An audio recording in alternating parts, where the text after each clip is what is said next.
Schiff had destroyed careers for 8 years. Today would be no different, or so he thought.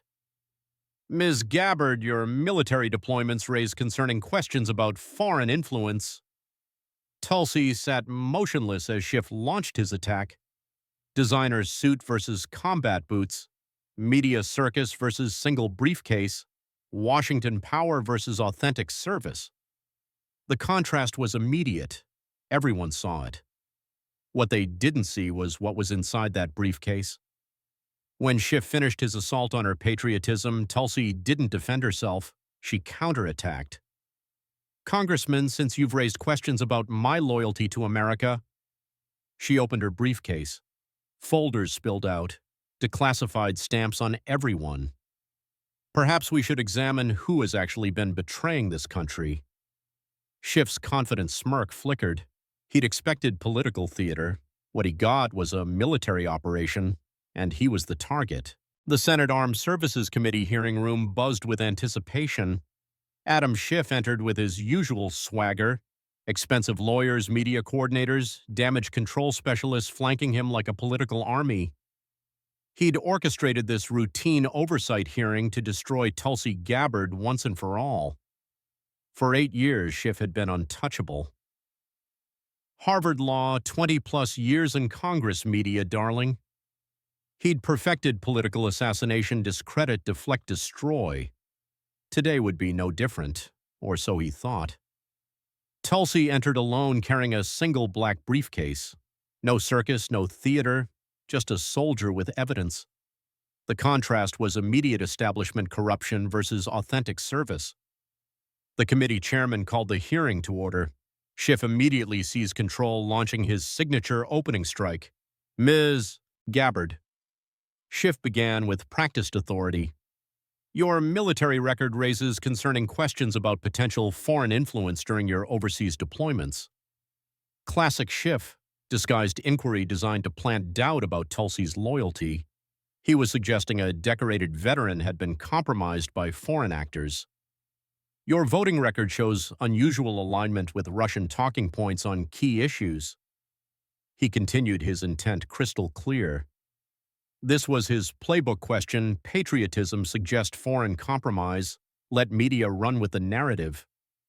It had worked on Trump, worked on countless others. It would work on Tulsi Gabbard. But as Schiff finished his character assassination attempt, something shifted. The temperature dropped as Tulsi's eyes went ice cold. Every combat veteran recognized that look, a warrior fatally underestimated by an enemy. Silence stretched for 3 seconds that felt like eternity. When Tulsi spoke, her voice was steady steel with controlled fury beneath. Congressman Schiff, she said, words precise and measured. Since you want to question my loyalty to America, let's discuss your loyalty to the Chinese Communist Party. The effect was immediate and devastating. Schiff's confident smirk faltered, just long enough for everyone to see this wasn't going according to script. Tulsi reached for her briefcase with deliberate precision, withdrawing a thick folder marked with official classification stamps. I have here evidence of systematic treason, espionage, and conspiracy that makes Benedict Arnold look like a patriot. Schiff tried to recover, but damage was done. He'd expected to conduct this hearing, not defend himself in it. For the first time in 8 years, Schiff wasn't controlling the narrative. He was about to become its victim. The chamber fell silent as Tulsi opened her classified folder with the precision of someone who'd handled countless briefings in war zones. This wasn't political theater. This was a military operation, and she was about to systematically destroy her target. Congressman Schiff. Tulsi began, her voice carrying the authority of someone who'd earned her credibility through service rather than self-promotion. Let's start with something simple. Did you commit perjury before FISA court judges? It was a direct, devastating question that cut through all of Schiff's usual deflection tactics. No room for political spin or media manipulation, just a yes or no answer that would determine everything that followed. Schiff's laugh was forced and unconvincing. That's a ridiculous accusation, Ms. Gabbard. Everything I presented to FISA courts was based on verified intelligence from our most trusted sources. Verified intelligence? Tulsi's eyebrow raised slightly. That's interesting because I have someone here who might disagree with that assessment. She gestured toward the chamber's secure video screen, which flickered to life, revealing an elderly woman in judicial robes sitting in what appeared to be a secure government facility. The nameplate in front of her read, Honor Rosemary M. Collier, former presiding judge, FISA Court. The chamber erupted in shocked murmurs. FISA judges were among the most protected and secretive figures in the American justice system. They never testified publicly about anything ever. The fact that Judge Collier was appearing via secure video link was unprecedented and immediately signaled that something extraordinary was happening. Schiff's face went completely white. FISA court proceedings were classified at the highest levels, and the judges who presided over them were sworn to secrecy. For Judge Collier to be testifying publicly meant that classification barriers had been lifted at the highest levels of government. Your Honor, Tulsi said, with the respect due to a federal judge, thank you for agreeing to testify about the FISA applications presented by Congressman Schiff's committee. Judge Collier's voice carried the weight of 3 decades on the federal bench and barely contained anger. Ms. Gabbard, in 30 years as a federal judge, including 7 years presiding over the FISA court, I have never witnessed such systematic perjury and abuse of our national security apparatus. She turned her attention directly to Schiff through the camera, her judicial authority unmistakable. Mr. Schiff, you personally appeared before me in chambers on 4 separate occasions to present evidence for surveillance warrants. You lied to my face every single time. Schiff tried to interrupt, his voice cracking with desperation. Your Honor, FISA proceedings are classified. You can't testify about it. I can when the subject of those proceedings committed felonies in my courtroom, Judge Collier replied with icy precision. You presented fabricated evidence. You withheld exculpatory information. You turned the FISA court into a rubber stamp for your political vendettas. The judge's testimony was devastating, but she wasn't finished. Mr. Schiff presented the Steele dossier as verified intelligence from multiple independent sources. He swore under oath that it had been corroborated by our intelligence agencies. He knew it was completely fabricated. But the most egregious abuse, Judge Collier continued, her voice growing harder, was when I expressed concerns about the dossier's reliability. Mr. Schiff threatened to have me removed from the FISA court. He said he had enough Democratic senators to force my resignation if I didn't approve the warrants. The chamber was in chaos now. Republican senators were on their feet demanding immediate criminal referrals while Democrats sat in stunned silence. Social media was exploding with #SchiffPerjury trending instantly, but this was just the beginning. Tulsi wasn't finished. Your Honor, can you tell us about the exculpatory evidence that Congressman Schiff deliberately withheld from your court? There were hundreds of pages of evidence that directly contradicted the surveillance applications, Judge Collier testified. FBI interviews with the primary subsource for the Steele dossier, who told agents that the information was bartalk and speculation.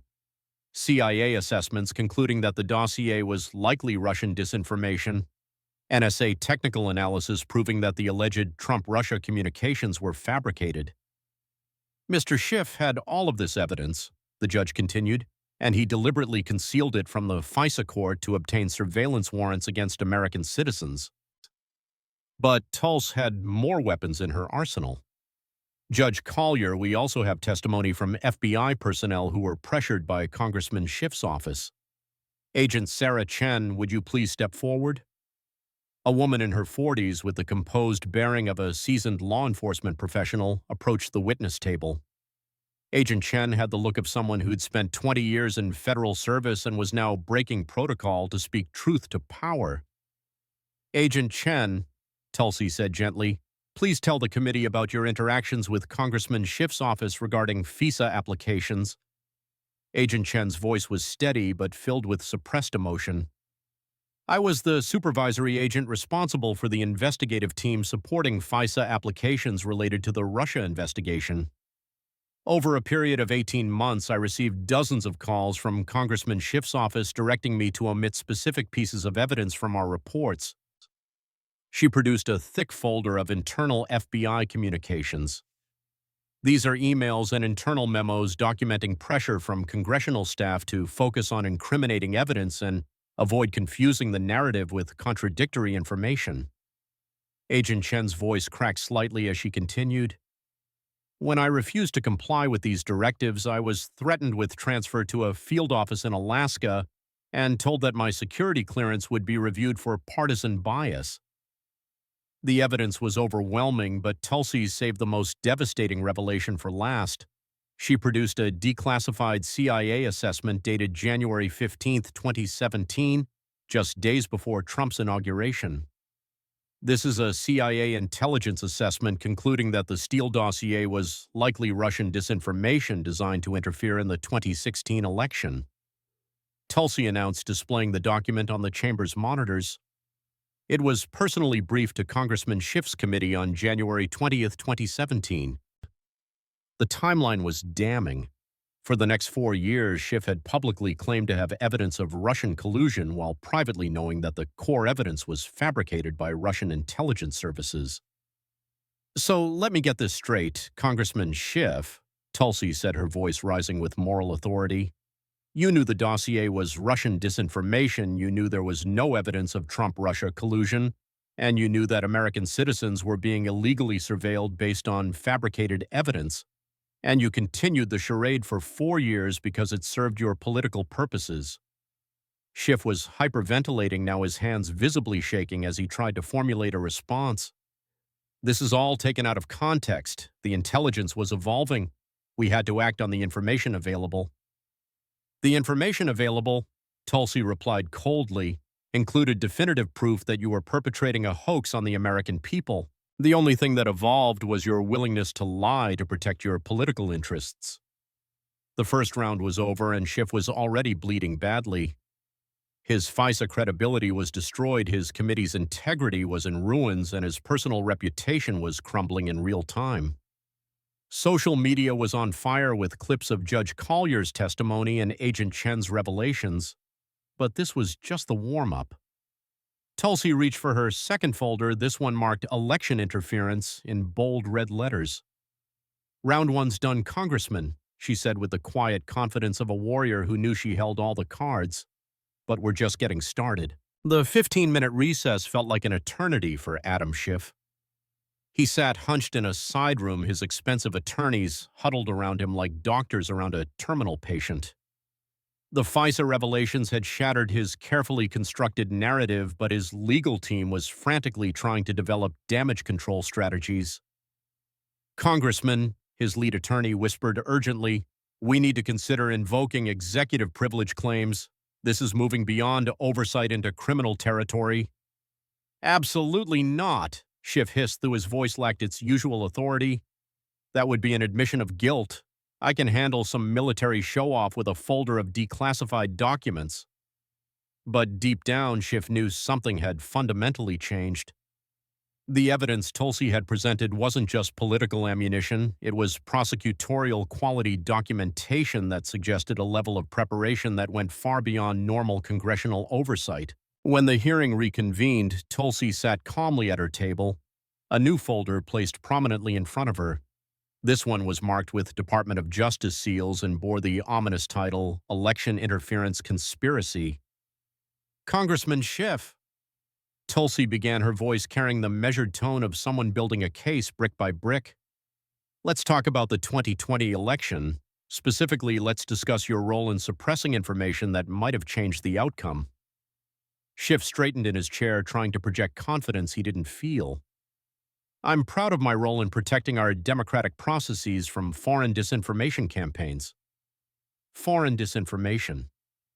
Tulsi's eyebrow raised slightly.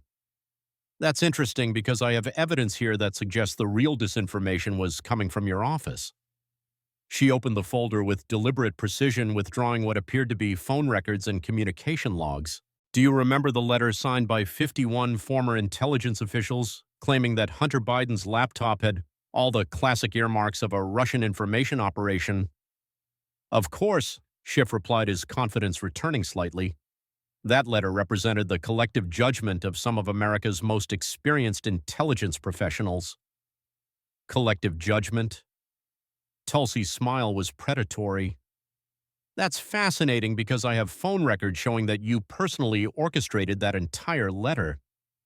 The chamber fell silent as Tulsi displayed call logs on the monitors.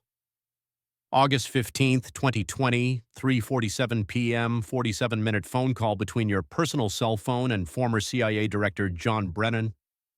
August 16, 2020, multiple calls to former intelligence officials. August 17, 2020, the letter is drafted. But the phone records were just the beginning. Tulsi produced what appeared to be intercepted text messages between Schiff and Brennan. These are signal messages recovered from a device in Brennan's possession, Tulsi announced. Let me read them to the committee. The first message, timestamped August 15, 2020, was from Schiff to Brennan. John, we need the letter about the laptop. How many signatures can you deliver? Brennan's response.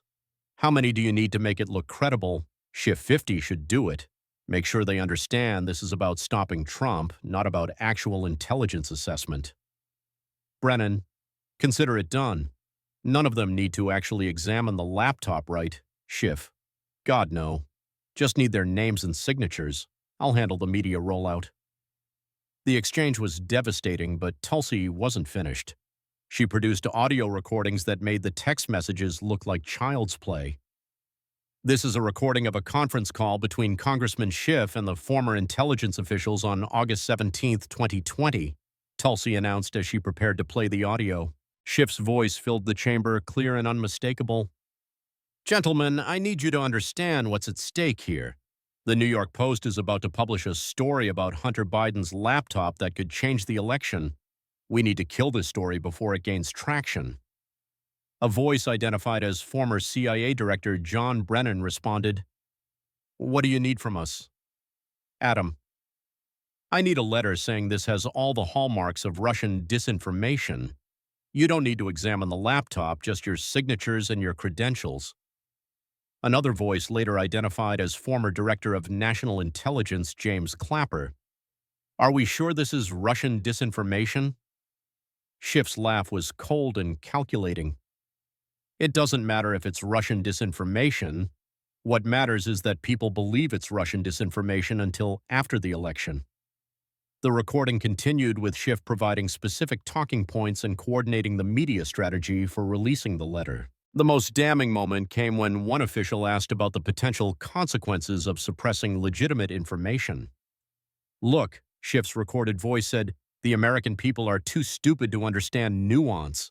If we tell them it's Russian disinformation, they'll believe it. By the time the truth comes out, Biden will be president, and it won't matter. The chamber erupted in chaos. Republican senators were calling for immediate criminal referrals, while Democrats were quietly slipping out of the room. Social media was exploding with #SchiffConspiracy trending worldwide. But Tulsi had more evidence. She produced internal communications between Schiff's office and major social media platforms. These are Slack messages between Congressman Schiff's staff and executives at Twitter, Facebook, and YouTube, she announced, displaying the communications on the chamber monitors. The messages showed direct coordination between Schiff's office and big tech platforms to suppress the Hunter Biden laptop story. Specific requests to limit the reach of the New York Post article to fact-check the story using the 51 intelligence officials letter and to temporarily suspend accounts that shared the story. Here's a message from your chief of staff to Twitter's head of content moderation, Tulsi read aloud. Per our conversation with the congressman, please implement full suppression protocols for the NY Post story. Use the intelligence officials letter as justification. Timeline is critical. Need this killed before it spreads. The response from Twitter was equally damning. Understood. We'll cite the letter in our fact check and limit algorithmic distribution. How long do you need the suppression to last? Schiff's staff response. Until after November 3rd. After that, it doesn't matter. The evidence showed a comprehensive conspiracy between congressional leadership and private companies to suppress information that could influence a presidential election. This wasn't oversight or legitimate counterintelligence work. This was election interference at the highest levels of government. But the most devastating revelation was yet to come. Tulsi produced FBI documents showing that the Bureau had verified the authenticity of Hunter Biden's laptop in December 2019, nearly a year before the election. The FBI's digital forensics team confirmed that this laptop belonged to Hunter Biden and that the emails were authentic. Tulsi testified, displaying the official FBI report. Congressman Schiff's Intelligence Committee was briefed on this verification in January 2020. She turned to face Schiff directly, her voice filled with moral authority. You knew the laptop was real. You knew the emails were authentic. You knew this was legitimate evidence of potential corruption by a presidential candidate's family, and you orchestrated a massive disinformation campaign to hide it from the American people. Schiff was completely cornered now. He'd spent months claiming the laptop was Russian disinformation while knowing it was authentic.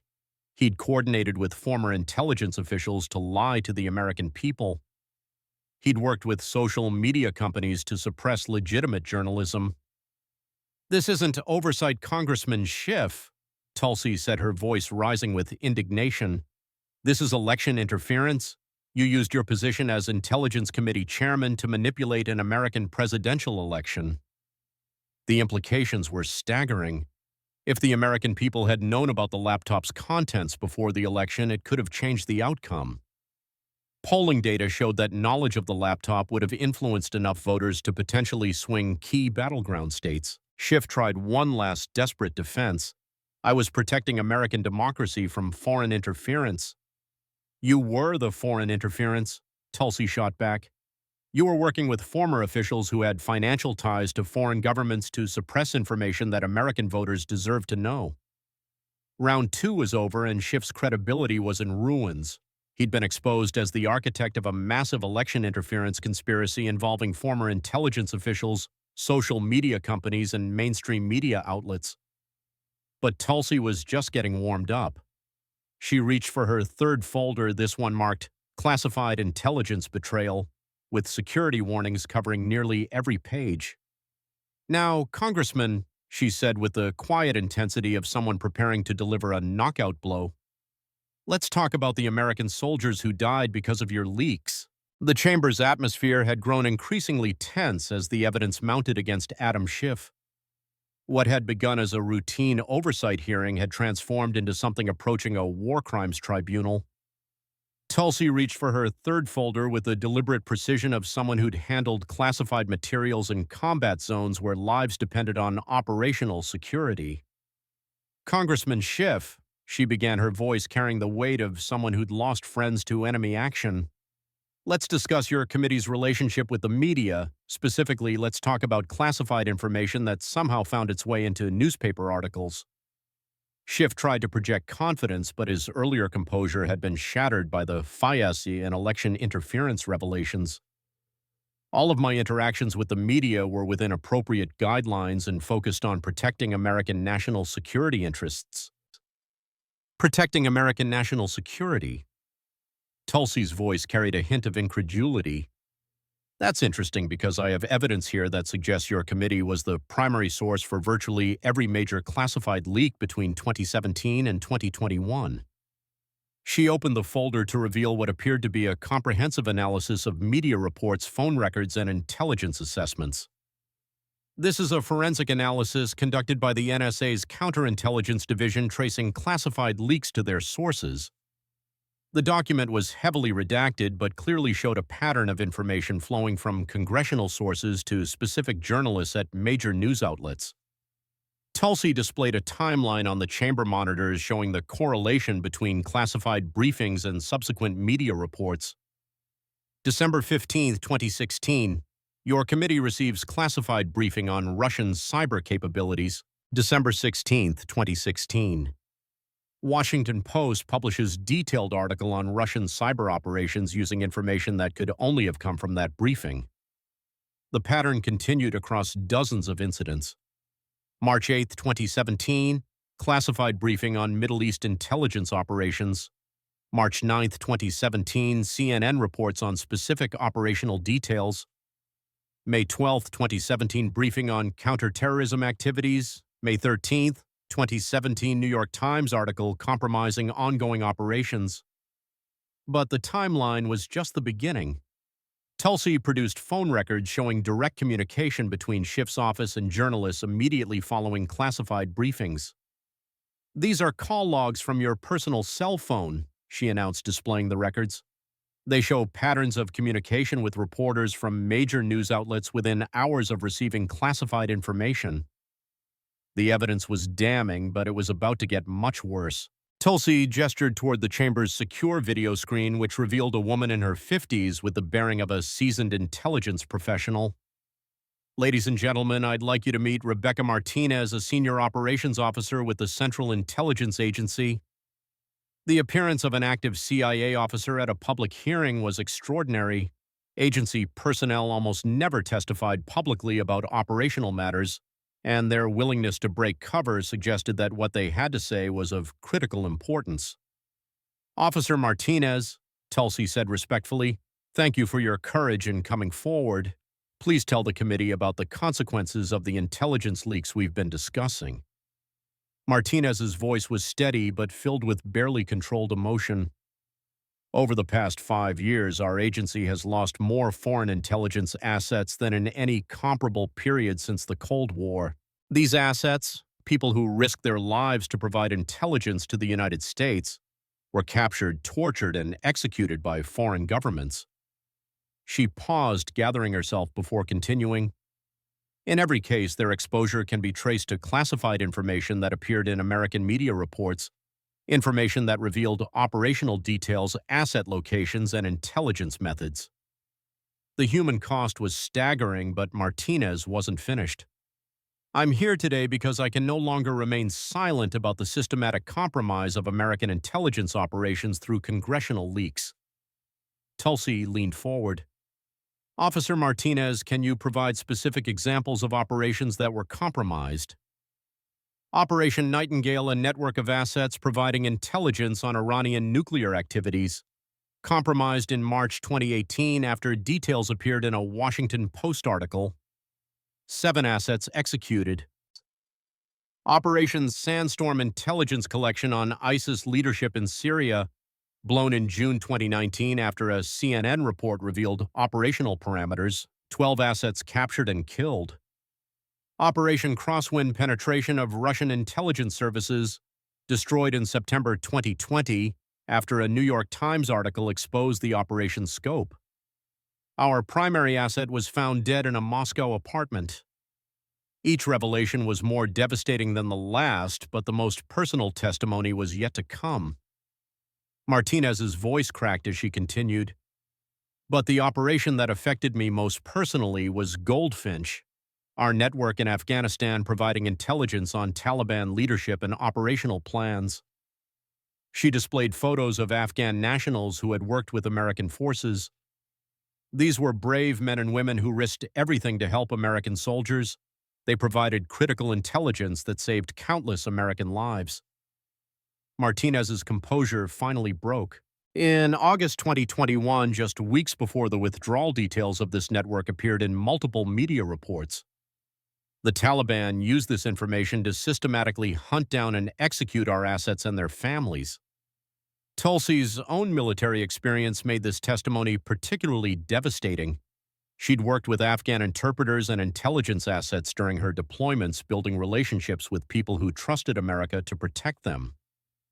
"Officer Martinez," Tulsi said gently, "you mentioned that these leaks saved American lives initially, but ultimately cost them. Can you explain?" "The intelligence from our Afghan network revealed Taliban plans for attacks on American forces. This information, when properly handled, allowed our military to avoid ambushes and protect our soldiers." Martinez's voice hardened. "But when details of the network appeared in press reports, the Taliban not only eliminated our sources, but used the exposed information to set more effective traps for American forces." She displayed operational reports showing increased American casualties following specific leaks. After each major press disclosure of operational intelligence, we saw corresponding increases in effective enemy action against American forces. The implications were horrific. Schiff's leaks had initially provided short-term political benefits by embarrassing the Trump administration, but they'd ultimately cost American lives by exposing sources and methods to enemies. But Tulsi had saved the most personal revelation for last. Her voice took on a different quality, harder, more focused, carrying the weight of personal loss. Officer Martinez, I want to ask you about a specific operation in Syria, June 2019, Operation Desert Rose. Martinez's face went pale. That operation is still classified. Not anymore, Tulsi replied, producing a declassification order. I've requested and received permission to discuss this operation because it directly affected my unit.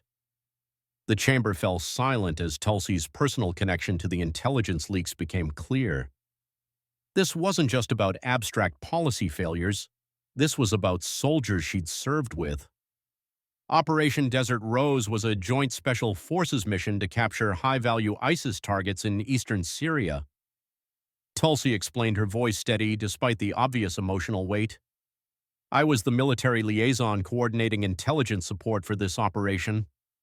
She displayed operational maps and mission reports. The mission was planned using intelligence from multiple sources, including assets described in previous testimony. The operation was classified at the highest levels and briefed only to essential personnel. Tulsi's voice grew harder. On June 14, 2019, 2 days before the mission details of the operation appeared in a CNN report citing congressional sources familiar with the intelligence. The timeline was devastating. June 15, 2019, ISIS forces now aware of the planned operation prepared an ambush. June 16, 2019, American Special Forces walked into a perfectly coordinated trap. Tulsi displayed photos of fallen American soldiers. Sergeant First Class Michael Rodriguez, 28 years old, Staff Sergeant David Chen, 26, Specialist Robert Williams, 24. These men died because someone leaked their operational plans to the media. Her voice cracked slightly. I held Sergeant Rodriguez as he died. His last words were, "How did they know we were coming?" I didn't have an answer for him then, but I do now. The personal testimony was devastating, but Tulsi had one more piece of evidence. She produced NSA intercepts of enemy communications. These are intercepted ISIS communications from the hours following the CNN report, she announced. Let me read from the translation. The Americans have revealed their own plans in their news reports. Prepare the ambush at coordinates provided in the article. The evidence was overwhelming. Schiff's systematic leaking of classified information hadn't just embarrassed political opponents, it had directly led to American deaths in combat. Congressman Schiff, Tulsi said, turning to face him directly, you turned the House Intelligence Committee into a leak factory. You sold out operational security for political points. American soldiers died because you couldn't keep classified information classified. Schiff was hyperventilating now, his expensive suit soaked with sweat. This is all circumstantial. You can't prove that any specific leak came from my committee. Actually, I can. Tulsi replied, producing what appeared to be NSA technical analysis. Electronic surveillance of your communications shows direct contact with reporters immediately before each major leak. Voice pattern analysis confirms your participation in background briefings that led to classified disclosures. She displayed the technical evidence on the monitors. Your phone was in contact with Washington Post reporters 47 minutes before their article compromising Iranian intelligence assets. Your staff communicated with CNN producers 23 minutes before their report exposing Syrian operations. The evidence was irrefutable. Schiff hadn't just been careless with classified information. He'd been systematically and deliberately leaking it for political purposes, fully aware of the potential consequences. Round 3 was over, and Schiff was completely exposed as someone who'd prioritized political advantage over American lives. The intelligence leaks had been traced directly to his office, the human cost had been documented, and the personal impact on Tulsi's own military service had been revealed. But somehow impossibly Tulsi's expression suggested that the worst was yet to come. She reached for her fourth folder, this one marked with Treasury Department seals and bearing the ominous title Foreign Financial Influence. "Now, Congressman," she said with terrifying calm, "let's talk about who was paying you to betray America." The hearing room had taken on the atmosphere of a tribunal as evidence mounted against Adam Schiff with each devastating revelation. Tulsi reached for her fourth folder with the methodical precision of someone building an airtight case for treason. This folder was thicker than the others, bound with Treasury Department seals and marked with financial crimes investigation tags. "Congressman Schiff," Tulsi began, her voice carrying the authority of someone who'd seen real corruption in combat zones, "let's discuss your financial situation. For a man making $174,000 annually in congressional salary, you seem to live quite well." Schiff tried to regain some composure, though his earlier confidence had been completely shattered. "My family's finances are a private matter and completely unrelated to my congressional service." "Private?" Tulsi's eyebrow raised slightly. "That's interesting because I have Swiss banking records that suggest your finances are very much a matter of national security."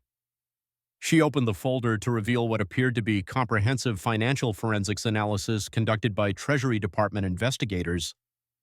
The documents bore the seals of multiple federal agencies and international banking institutions. These are financial records obtained through international law enforcement cooperation. Tulsi announced, displaying account summaries on the chamber monitors. They detail a network of offshore accounts, shell companies, and financial transfers that tell a very interesting story about your true loyalties. The first document showed a Cayman Islands account registered to A. Schiff Family Trust with a balance that made everyone in the chamber gasp. $47 million, more money than a congressional salary could generate in several lifetimes. "Congressman, can you explain how you accumulated $47 million in offshore accounts while serving in Congress?" Tulsi asked with devastating simplicity. Schiff's response was weak and unconvincing. "Those accounts contain family investments and business income that have nothing to do with my congressional duties." "Family investments." Tulsi produced another document.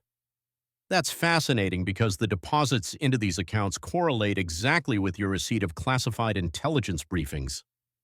She displayed a split-screen analysis showing classified briefing dates on one side and large financial deposits on the other. The correlation was undeniable. Major deposits occurred within 24-48 hours of Schiff receiving sensitive intelligence. March 15, 2019, your committee receives briefing on Chinese military capabilities. March 16, 2019, $2.3 million deposit from Sino-Pacific Holdings Limited. July 8, 2020, briefing on Russian cyber operations. July 10, 2020, $1, $8 million from Moscow Financial Services. October 12, 2021, intelligence assessment on Iranian nuclear program. October 13, 2021, $3.2 million from Tehran Investment Group. The pattern was clear and damning. Schiff was being paid by foreign intelligence services for classified American information, and the payments were being made through a network of shell companies designed to obscure their true origin. But Tulsi had more than just financial records. She gestured toward the chamber's secure video screen, which revealed a middle-aged Asian man in what appeared to be federal custody. "Ladies and gentlemen, I'd like you to meet Colonel Wei Zhang, formerly of the Ministry of State Security of the People's Republic of China." The appearance of a Chinese intelligence officer at an American congressional hearing was unprecedented. Colonel Zhang was clearly in federal custody, wearing an orange jumpsuit and flanked by federal marshals, but his presence indicated that he'd been cooperating with American investigators. "Colonel Zhang," Tulsi said through the translation system, "please tell the committee about your relationship with Congressman Schiff." Zhang's English was accented but clear. "Mr. Schiff was recruited as an asset for Chinese intelligence in early 2017. We gave him the operational codename Cardinal because he favored red ties during our meetings." The testimony was devastating, but Zhang provided specific details that only someone with intimate knowledge of Schiff's activities could know. Our first contact was at a restaurant in Chinatown, Los Angeles. Mr. Schiff was approached through academic intermediaries who suggested a cultural exchange program. Initially, we assessed him as what we call a useful idiot, someone who could be influenced without realizing it. But by mid-2017, he became a conscious asset, fully aware that he was providing intelligence to Chinese services. Zhang's testimony included specific details about meeting locations, payment methods, and the types of information Schiff had provided. He gave us submarine plans, military deployment information, intelligence assessments on Chinese capabilities, and advance warning of American military operations. But the most damning testimony concerned the direct impact of Schiff's intelligence sharing on American military operations. Mr. Schiff's information allowed Chinese forces to track American submarines in the South China Sea. 3 American submarines were targeted and sunk using intelligence he provided. The human cost was staggering. Tulsi displayed declassified Navy reports confirming the loss of 3 attack submarines with all hands, over 400 American sailors killed because their operational plans had been compromised. Colonel Zhang, Tulsi continued. Can you describe the payment structure for Mr. Schiff's cooperation? Initially, payments were made through academic grants and business investments to obscure the source. Later, as the value of his intelligence increased, we used Swiss banking networks and cryptocurrency transfers. Zhang provided specific details about the payment amounts and methods. For submarine plans, $5 million. For operational intelligence, $2.3 million per briefing. For advance warning of military operations, $1 million per operation. The financial evidence corroborated Zhang's testimony perfectly. Every major payment into Schiff's offshore accounts corresponded to specific intelligence he'd received and subsequently provided to Chinese handlers. But Tulsi had saved the most devastating evidence for last. She produced audio recordings that made everything else pale in comparison. These are recordings made by Chinese intelligence of their meetings with Congressman Schiff, she announced. Colonel Zhang, as part of his cooperation agreement, has provided us with operational recordings from your intelligence service. The first recording was devastating. Schiff's voice was unmistakable as he discussed classified information with his Chinese handlers. The Navy's new submarine deployment schedule has them positioned here. Schiff's recorded voice said, apparently describing military positions on a map. They'll be most vulnerable during the transit phase between these coordinates. A Chinese accented voice responded, "This information is very valuable. The payment will be transferred within 24 hours. Schiff, I need the money in the Swiss account, not the Cayman one. My wife is asking too many questions about the other deposits." The recordings continued with Schiff providing detailed intelligence on American military capabilities, operational plans, and strategic assessments. In each case, he was clearly aware that he was providing classified information to foreign intelligence services in exchange for payment. The most chilling recording concerned American personnel in danger zones. "Your operations in Syria are targeting the wrong facilities," Schiff's voice explained. "The real intelligence assets are located at these coordinates. If you want to eliminate American intelligence gathering, these are the people you need to target." The Chinese response: "Understood. Our assets in the region will take appropriate action." Within weeks of that recording, 7 American intelligence operatives in Syria had been captured and executed by forces with unexplained knowledge of their locations and identities. Congressman Schiff, Tulsi said, her voice filled with moral authority, "These recordings prove that you weren't just leaking information for political purposes. You were actively working as a paid agent of Chinese intelligence, providing information that directly led to the deaths of American military personnel and intelligence officers." Schiff was now completely catatonic, staring blankly ahead as if his mind had simply shut down to protect itself from the weight of evidence. His attorneys were frantically whispering, but he seemed unable to hear them. But Tulsi wasn't finished. She produced evidence of the broader network of corruption involving Schiff's family members. "Your wife's art gallery, which suddenly began selling pieces to Chinese collectors for 10 times their market value. Your son's graduate education funded by Chinese scholarship programs. Your daughter's startup company receiving investment from Chinese venture capital firms. The evidence showed that Schiff's entire family had been incorporated into the financial network supporting his intelligence betrayal. You didn't just sell out America congressmen, you turned your entire family into accessories to treason. Round 4 was over and Schiff had been completely exposed as a paid foreign agent who'd sold American military secrets to enemy intelligence services. The financial evidence was overwhelming, the testimony was devastating, and the recordings were irrefutable proof of systematic treason. But Tulsi's expression suggested that somehow impossibly there was still more. She reached for her final folder, this one marked with Department of Defense seals and the words, "Operational Casualties, Eyes Only." "Now, Congressman," she said with the quiet intensity of someone preparing to deliver a final devastating blow, "let's talk about the Americans who died because you sold their locations to the enemy."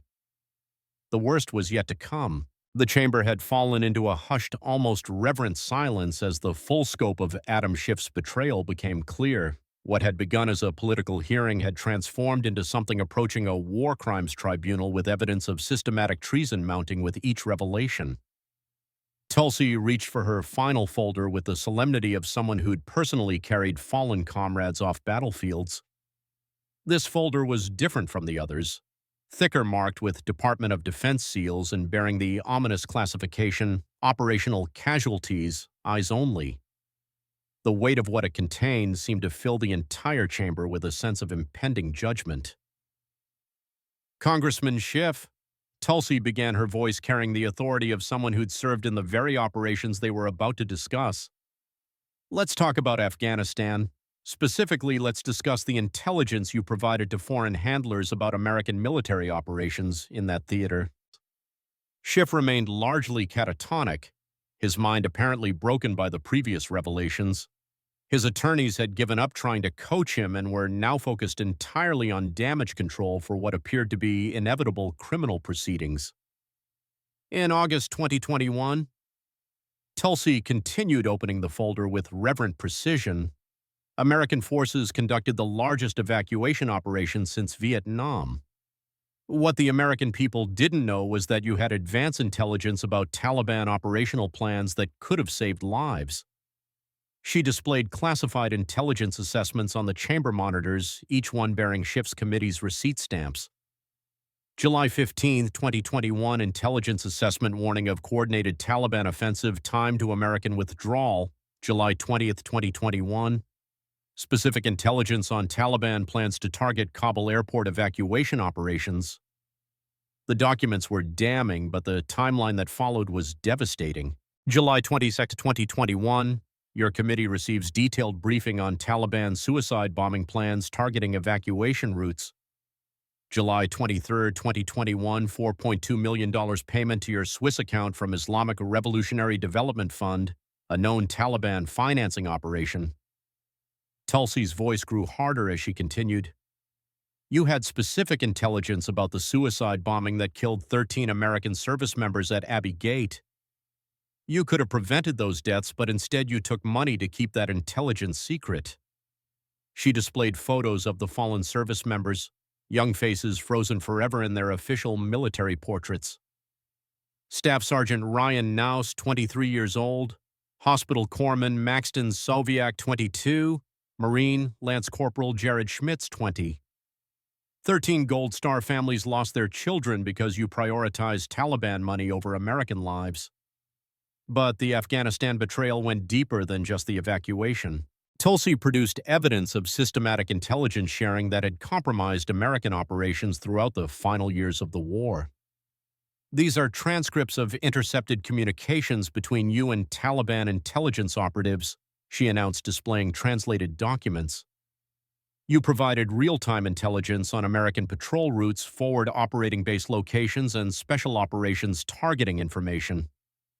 The evidence showed that Schiff had been receiving payments from Taliban-affiliated financial networks in exchange for intelligence that directly endangered American soldiers. Each piece of information he'd provided had been used to plan attacks on American forces. June 2021, you provided patrol route information for the 101st Airborne, Result IED attack that killed 4 soldiers and wounded 12. May 2021, you shared forward operating base security protocols. Result coordinated attack that killed 6 soldiers. April 2021, you revealed special operations targeting package. Result 7 Navy SEALs killed in ambush. The human cost of Schiff's betrayal was staggering, but Tulsi had saved the most personal revelation for last. Her voice took on a different quality, harder, more focused, carrying the weight of personal loss that had motivated her entire investigation. Congressman Schiff, I want to tell you about my friends who died because of your betrayal. She displayed a photograph of soldiers in combat gear, clearly taken during deployment. Tulsi was visible in the photo, younger and in military uniform, surrounded by fellow soldiers. This was my unit during my second deployment to Afghanistan 2020-2021. We were conducting counterintelligence operations in Helmand Province, working to identify and neutralize Taliban networks targeting American forces. Tulsi's voice cracked slightly as she continued. Our operations were classified at the highest levels. The only people who knew our exact locations and operational plans were essential personnel in your intelligence committee. She displayed operational reports and casualty assessments. March 15, 2021, we were conducting a raid on a suspected Taliban safe house. Our intelligence indicated it was lightly defended, suitable for a small unit operation. The operational reports told a different story. Instead, we walked into a perfectly coordinated ambush. Taliban forces knew our exact approach routes, our timeline, and our extraction plans. They had prepared positions at every point along our route. Tulsi's composure finally broke as she described the personal cost of Schiff's betrayal. Sergeant First Class Maria Santos, 28 years old, mother of 2. She died in my arms, asking me to tell her children that she loved them. Staff Sergeant James Mitchell, 26, recently married. He was killed by an IED placed exactly where our intelligence said the route was clear. Corporal David Kim, 23, just 3 months into his deployment, shot by a sniper who was positioned exactly where our operational plan said no enemy forces would be. The chamber was completely silent except for Tulsi's voice, which carried the weight of unbearable loss. 7 soldiers from my unit died that day because someone had sold our operational plans to the Taliban. I've spent 3 years investigating how the Taliban knew exactly where to find us. She displayed financial records showing payments to Schiff's accounts that corresponded exactly to the timing of her unit's compromised operations. March 16, 2021. One day after my friends died, $3.7 million payment to your Swiss account from Taliban financing networks. The evidence was overwhelming and deeply personal. Schiff hadn't just betrayed abstract American interests. He'd sold out specific soldiers who'd trusted their government to protect operational security. But Tulsi had one final piece of evidence that would complete the case for treason. She produced audio recordings that had been recovered from Taliban communications equipment captured during subsequent operations. These are recordings of Taliban operational planning sessions discussing intelligence received from their American source, she announced.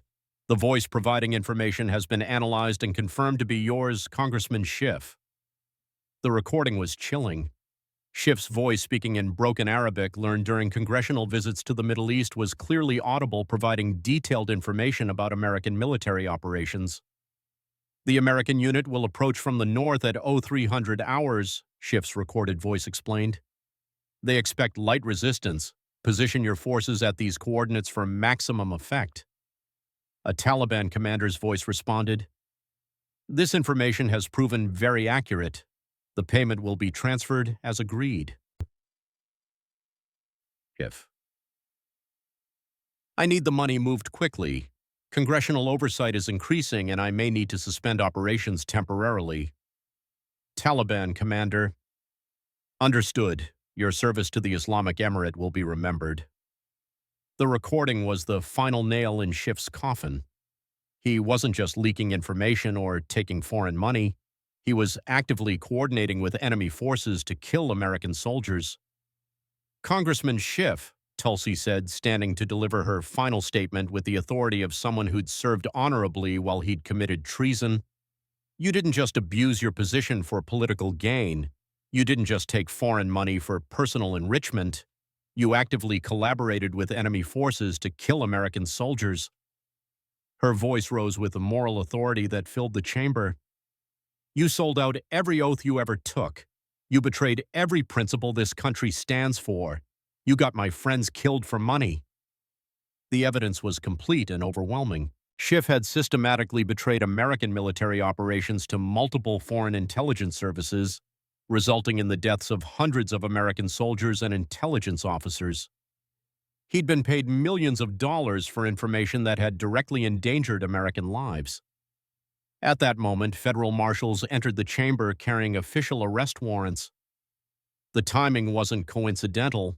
The evidence Tulsi had presented constituted grounds for immediate arrest on charges of treason, espionage, and conspiracy. Adam Bennett Schiff, the lead marshal, announced, "You are under arrest for treason against the United States, conspiracy to provide aid and comfort to enemies, and violations of the Espionage Act." Schiff didn't resist as handcuffs were applied. He appeared to be in a state of complete psychological collapse, unable to process the reality of his situation. As he was led from the chamber, Tulsi delivered her final words. "This is for Sergeant Santos, Staff Sergeant Mitchell, Corporal Kim, and every other American soldier who died because of your betrayal. Justice delayed is not justice denied." The chamber erupted in sustained applause that lasted for 15 minutes. The systematic exposure of Schiff's treason had been methodical, devastating, and complete. A decorated combat veteran had used military precision to destroy a traitor who thought he was above accountability. Round 5 was over, and Adam Schiff's reign of betrayal had finally ended. The sight of Adam Schiff being led away in federal custody should have been the climax of this extraordinary hearing, but Tulsi Gabbard wasn't finished. As the chamber slowly returned to order after the sustained applause, she remained standing at her position, her bearing suggesting that the most important moment was yet to come. "Before we conclude," Tulsi announced, her voice carrying the authority of someone who'd earned the right to speak for every American who'd ever served, "I want to address the broader implications of what we've witnessed here today." The federal marshals had positioned themselves at the chamber's exits, but the hearing was still officially in session. Social media was exploding with hashtags like #SchiffArrested and Tulsi Hero trending worldwide, but the millions watching the live stream sensed that the most powerful moment was still to come. For the past 8 years, Tulsi continued, her voice rising with moral authority. The American people have been told that questioning congressional leadership was unpatriotic, that challenging the intelligence community was dangerous, that demanding accountability was extremism. She gestured toward the empty chair where Schiff had been sitting moments before. "Today we've seen the truth. The greatest threat to American national security wasn't foreign enemies or domestic terrorists. It was a corrupt politician who sold out his own country for money." The evidence folders remained spread across her table like the components of a completed puzzle. Each one had revealed a different aspect of Schiff's systematic betrayal, but together they painted a picture of corruption that had infected the highest levels of American government. The FISA court abused the election interference, the intelligence leaks, the foreign payments, the combat deaths. These weren't separate scandals. They were all part of a single coordinated betrayal of everything America stands for. Tulsi's voice took on the cadence of someone delivering a speech that would be remembered for generations. But today wasn't just about exposing one corrupt politician. Today was about proving that in America, no one, absolutely no one, is above the law. She turned to address the gallery where Gold Star families, veterans organizations, and intelligence officers who'd risked their careers to speak truth were seated. This investigation wouldn't have been possible without the courage of patriots who chose country over career, truth over convenience. The FISA judges who broke decades of silence, the FBI agents who risked their pensions to expose corruption, the CIA officers who violated their oaths of secrecy to protect American lives, the military personnel who honored their fallen comrades by demanding justice.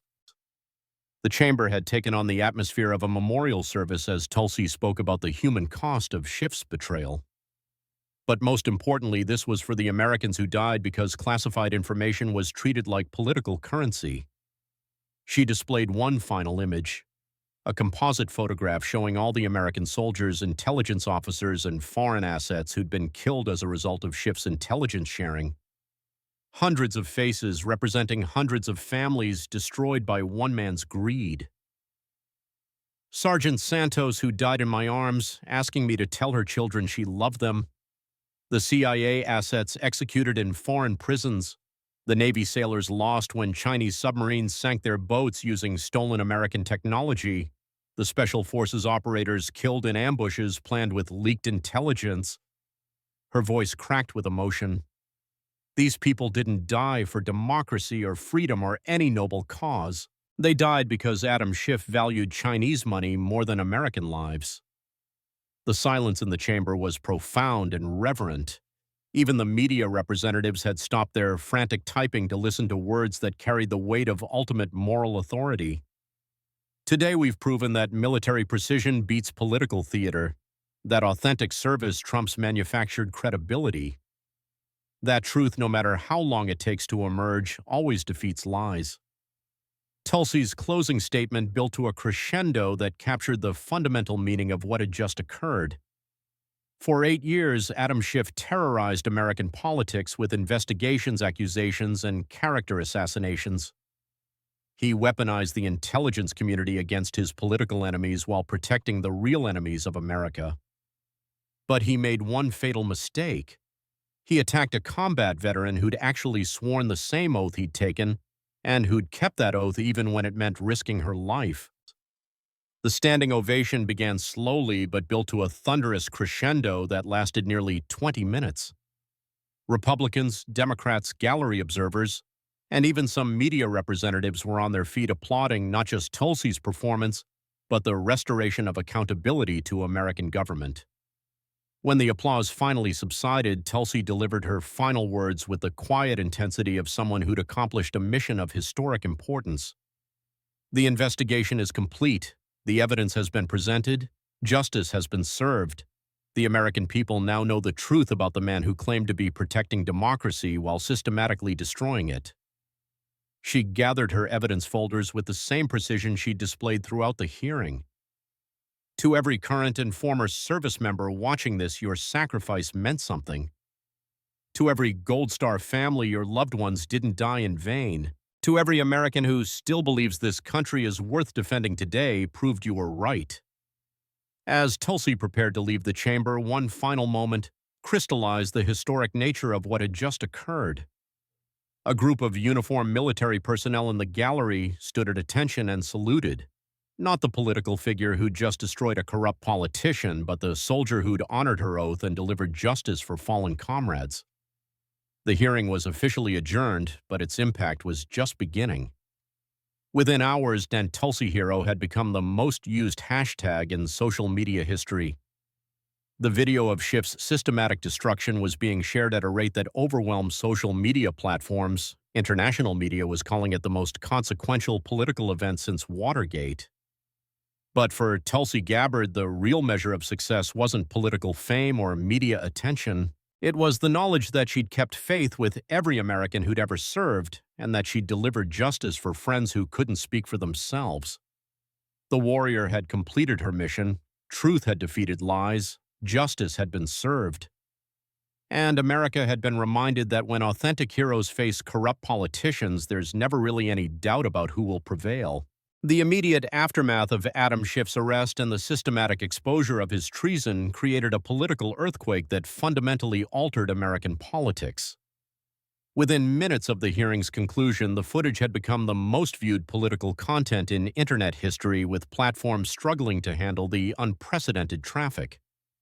The video clips were devastating.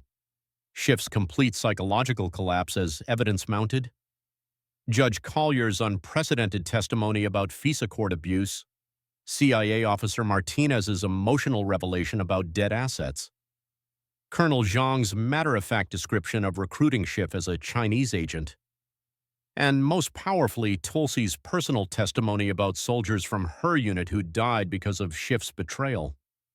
Social media exploded with organic support that couldn't be manufactured or manipulated. Tulsi Hero reached 500 million mentions in the first 6 hours. Schiff Trader hit 300 million. Military Justice, # Real Patriot, and #Hero Veteran all trended globally as Americans shared clips and commentary about what they'd witnessed.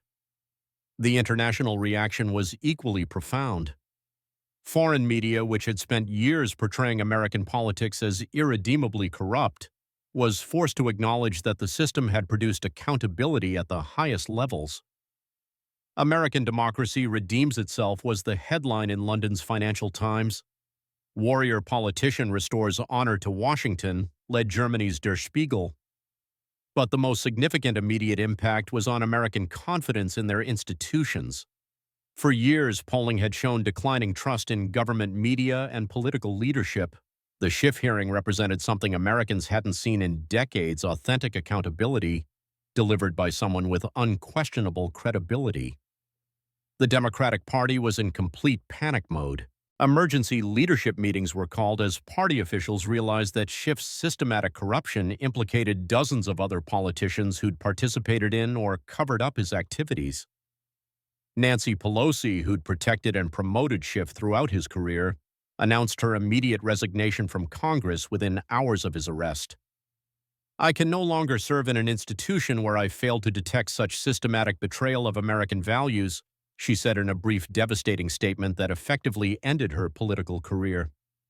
Other Democratic leaders scrambled to distance themselves from Schiff, but the evidence presented during the hearing had shown extensive coordination with party leadership on intelligence leaks, election interference, and foreign influence operations. Special Prosecutor John Durham announced that his investigation would be expanded to include dozens of current and former officials who'd participated in what appeared to be a coordinated conspiracy.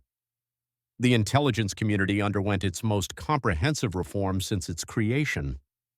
Within a week, over 200 officials who'd participated in Schiff's corruption or failed to report it were removed from their positions. New oversight mechanisms were established, with military veterans given preference for intelligence oversight roles. For Tulsi Gabbard personally, the transformation was equally dramatic. Overnight, she'd become the most trusted political figure in America, with approval ratings reaching levels not seen since World War II.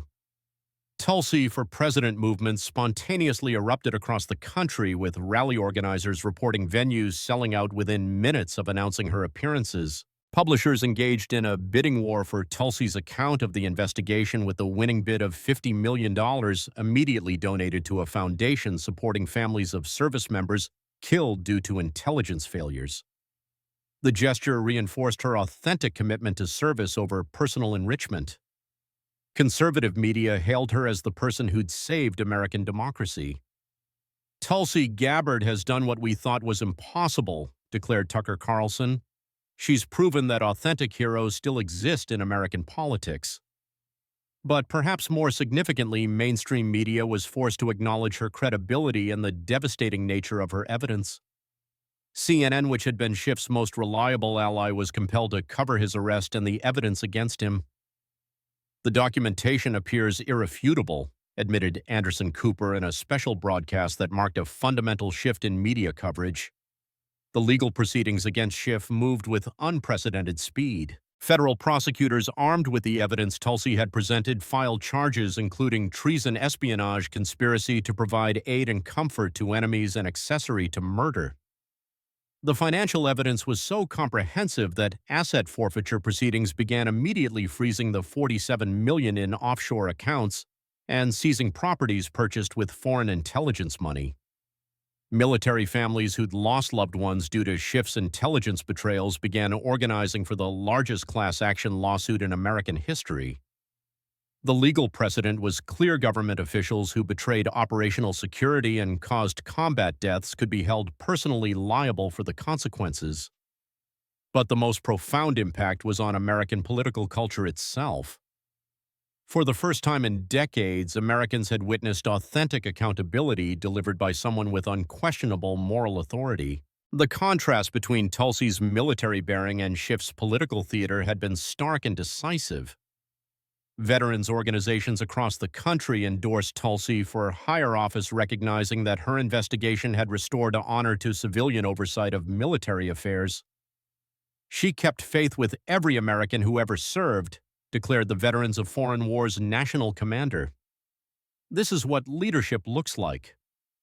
3 months after the hearing that changed America, Tulsi was invited to address a joint session of Congress. Her speech, watched by over 200 million Americans, became known as the Duty and Honor Address. My fellow Americans, she concluded that historic evening, what we learned from exposing Adam Schiff's treason is simple. The truth always prevails when good people have the courage to fight for it. Sometimes the battle is fought on foreign battlefields against enemies with uniforms and weapons. Sometimes it's fought in hearing rooms against enemies with suits and titles. But the principle is always the same: duty on our country. We prove that military precision beats political theater, that authentic service trumps manufactured credibility, that Americans still recognize the difference between patriots and traitors. The speech ended with a moment that crystallized the restoration of authentic leadership to American politics. As Tulsi concluded her remarks, every uniformed military officer in the chamber, regardless of rank or service branch, stood at attention and saluted. It wasn't a political gesture. It was a recognition that they'd witnessed something they thought had been lost forever, a political leader who embodied the same values they'd sworn to defend.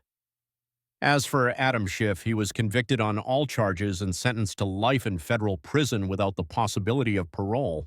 His family's assets, built on blood money from foreign intelligence services, were seized and used to compensate the families of Americans killed by his betrayal.